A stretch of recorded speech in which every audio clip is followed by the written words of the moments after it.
Today's video is sponsored by Artlist.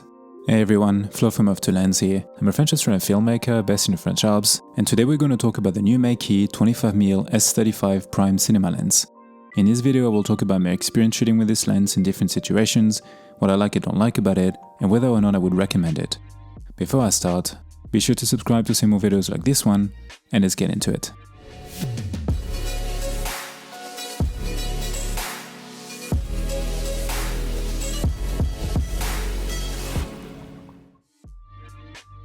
Disclaimer, MEIKE did send me this lens for me to keep, but they do not get to see this video before its release, and my thoughts on my own, as always. As you probably know, I've been shooting with the S35 line for a bit now, and I absolutely love them. I started with the 35mm, then the 50mm, and now this 25mm. There is also a 75, but I haven't had the chance to test it yet, as it is a focal length that I use less. This 25mm, however, is the one that I was waiting for since the beginning. I love shooting between 24 and 28mm, as in my opinion it allows you to shoot pretty much anything, from landscape to people to cities. I found this focal length to be extremely versatile. So I use this 25 MEIKE on my BMPCC 6K Pro, as it is my main camera these days. I shoot all my content handheld, since it is the way that I shoot most of the time, and 25mm works great for that too. I had the Tilta Mini full of focus and an easy variable ND at the front. I have been shooting with the lens for a few weeks now, and since this is a 25mm, I shot in various situations where I would actually use this focal length for my kind of work. That includes spec art style, documentary style, as well as travel, and even car interior. I shot at sunset, but also when the light was very harsh, so I could test the flares and contrast. I also tried to shoot as wide open as possible in order to see the bokeh and sharpness. I shot everything mostly between T2.1 and T5.6, with some shots at T8 to T11, and there is a mix of 24 fps and 60 fps. So first of all, what makes a cinema lens? As per my previous MEIKE video, let's quickly go over the differences between the cine lens and the regular or photography one. First of all, the aperture is measured in t-stop as opposed to f-stop. Markings are usually on the side. This is for the focus puller to be able to pull focus. The aperture is declicked, which allows you to change aperture seamlessly.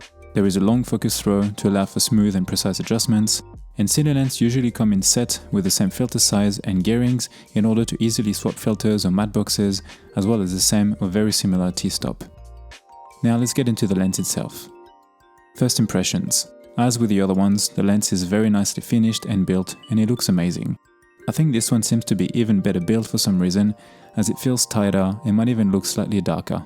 There is a good weight and size. It is roughly the same size as my Canon 16-35 f4, but a lot heavier and feels a lot sturdier. The mount locks in very nicely as well and feels very tight and secure. The focus ring and aperture ring are super smooth, and overall it feels a lot more expensive than this lens actually is. Features and specs. As the name suggests, this is a lens made for Super 35 sensors. The one that I have is an EF mount, which means that it fits my 6K and my 6K Pro without any adapters and can be used with many cameras using the same mount. This model now features a much more visible red dot for alignment compared to my other two. It features a 77 front thread, which makes it very handy instead of the much larger size you would find on other cinema lenses. This means that you can use regular filters and don't necessarily need a matte box. It has industry standard 0.8mm pitch gears on the focus and aperture rings. This lens is a manual lens, so will not talk to the camera. You have to physically change the aperture using the ring, but that is to expect from a cine lens. This 25mm is a T2.1 as I said before, which allows you to get a pretty decent depth of field, and it also gives you the ability to shoot in low light situations. I was actually very surprised how shallow the depth of field was on certain of my shots. In terms of price, this lens is $5.99 USD, which is pretty amazing being a T2.1 cinema lens of that quality. What I like about this lens. First of all, the image. As with the other ones, I absolutely love the look that these MEIKE lenses have. You can definitely tell that you're using a cinema lens. The colors are great, the bokeh is quite pleasing, and I found the lens to be reasonably sharp wide open. Not too sharp, but also not too soft. I shot a lot at T2.1 and was happy with the image every single time. I would say 2.8 is a sweet spot for me though. Smooth focusing. This lens is very nice to use, especially when paired with a full focus. The throw is long enough to be precise, but short enough to actually use it by hand if you had to. The aperture ring is also smooth but offer more resistance, which I much prefer, when compared to the ones on a 35mm and 50mm, which are slightly looser. Filter thread. As I said before, I love that this lens has a 77mm filter thread. It is great, very handy for cine lens, and that means that I can use pretty much any filter I already own. As with all my other MEIKE videos, I used the Nisi V&D most of the time, and it covered any situation I was in. Feel free to watch my review of it. It is a near perfect combo with the 6K Pro. I found this lens to be very well balanced on the 6K Pro. I shot anywhere between half hour and 3 hours for each shoot, and it was comfortable the whole time.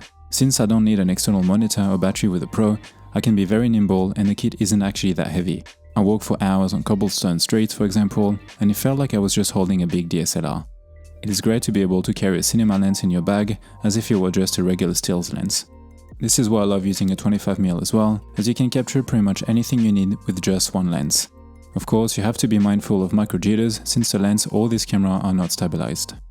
And finally, overall this lens seems to be more controlled than the other two when it comes to flares and artifacts, which is a good thing. I didn't notice any crazy chromatic aberrations or fringing, and the focus breathing seems to be barely noticeable, which is great. And there's also no vignetting.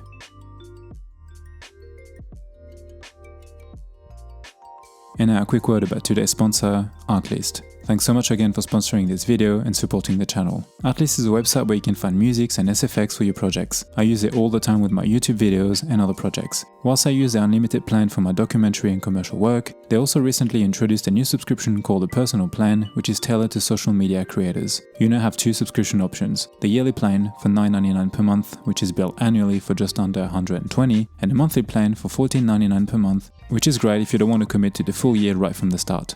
This is perfect for starting YouTubers, social media influencers, aspiring content creators on YouTube, Instagram, Facebook, Twitch, and Twitter. I recently made a dedicated video, so feel free to watch it if you need more info. And don't forget to use the link in the description to get an extra 2 months when you subscribe to Artlist for the yearly plan. What I don't like about this lens.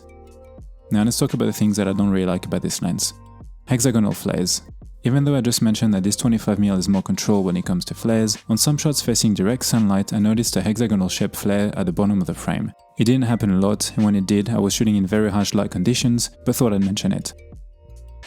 Infinity and long distance focus markings. As with the other ones, the infinity marker doesn't line up with actual infinity. I know that this can be common with EF lenses. With this one though, out of the box, in order to focus on things that are kilometers away like mountains for example, I had to set the markings to 6 meters and not infinity. Not a huge issue for me as I use focus peaking all the time, but it would be nice to know that the markings are accurate once you should pass 3 or 4 meters in distance.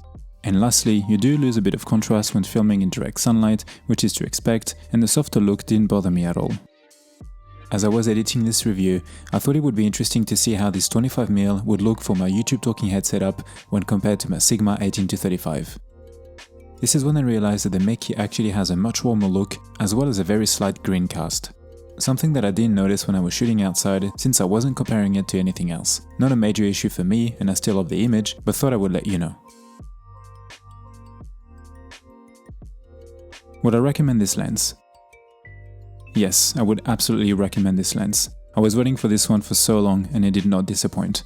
The image is beautiful, it is great to use with a smooth focusing, and its 25mm focal length makes it such a useful lens to have.